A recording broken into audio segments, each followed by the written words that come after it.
မင်္ဂလာပါ Piece of Lace ကြပါရှင်ဒါကတော့ပုံမှန်တင်းတွေနေတွေမှာအလုပ်ပြန်လာရင်စင်သစ်စားဖို့အတွက်ဟင်းချက်ထားတဲ့ blog ဖြစ်ပါတယ်စိတ်ဝင်စားရင်ကြည့်ပေးကြပါအောင်နော်လောလောဆယ်ဟင်းမချက်ခင်အင်အားမလုပ်ကြည့်တဲ့ငပေါင်းတို့ကိုထူးထူးစားကြပါတယ်ဒါတို့စီမှာဖက်မရှိတော့အလူမီနီယံဖွိုင်နဲ့ပဲပေါင်းတာပါဒါပေမဲ့ဟင်းရွက်တီရောမိုးရောမို့လို့တော်တော်လေးကိုစားလို့ကောင်းပါတယ်ဒါကတော့ဟင်းချက်ဖို့အတွက်ပစုံကိုစားစနစ်နေပြီးတော့ခွဲသိမ်းထားတာပါဟင်းချက်ဖို့အတွက်ချက်သွန်နီးချက်သွန်ပြူတွေကိုပြင်ဆင်ပါမယ်။ဟင်းနှစ်များများလေးစားချင်တာမို့လို့ခင်းချင်သီးလည်းထည့်ထားပါတယ်။ခင်းချင်သီးကိုပပလေးတွေလီးထားပါမယ်။ငရုတ်သီးကိုလည်းကိုစားနိုင်သလောက်အညာချွေထားပေးပါမယ်။ပြီးရင်တော့ငရုတ်သီးချက်သွန်နီးချက်သွန်ပြူတွေကိုရောပြီးတော့ကြိတ်ပါမယ်။ဒီနေရာမှာလေငရုတ်သီးကြိတ်ထားတာကိုနောက်ဆုံးမှထည့်လဲရပါတယ်။ဒါကကြတော့ငရုတ်သီးစိမ့်နဲ့မကြိုက်လို့ဒီလိုမျိုးရောထည့်ပြီးတော့မှတခါတည်းတူတူစီတက်မှာပေါ့နော်။စီကိုလည်းခမများလေးထည့်ထားပေးပါတယ်။ပြီးရင်တော့စီတက်လို့ရပါပြီ။ဘိုင်းမနာအောင်လို့လေဒါစနွေးမှုန့်လေးလည်းနည်းနည်းထည့်ပြီးတော့စီတက်ပါတယ်။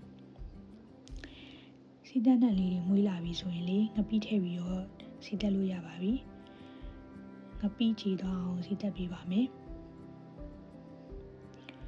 ငပိကြီးချီသွားပြီဆိုရင်တော့လေခင်းချင်သီးထည့်လို့ရပါပြီ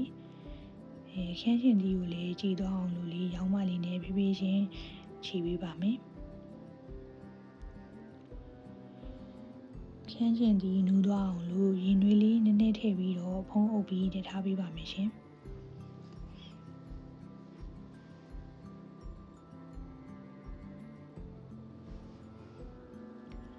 ခင်းချင်သီးတွေအနှစ်ကျသွားပြီဆိုရင်တော့ပဇွန်တွေထည့်ပြီးတော့လုံးလို့ရပါပြီ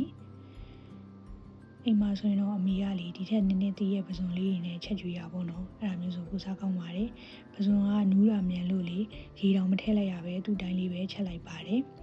နောက်ပြီးရတာအတွက်ငံပြရည်ရဲ့စားရည်နည်းနည်းချင်းစီထည့်ပါမယ်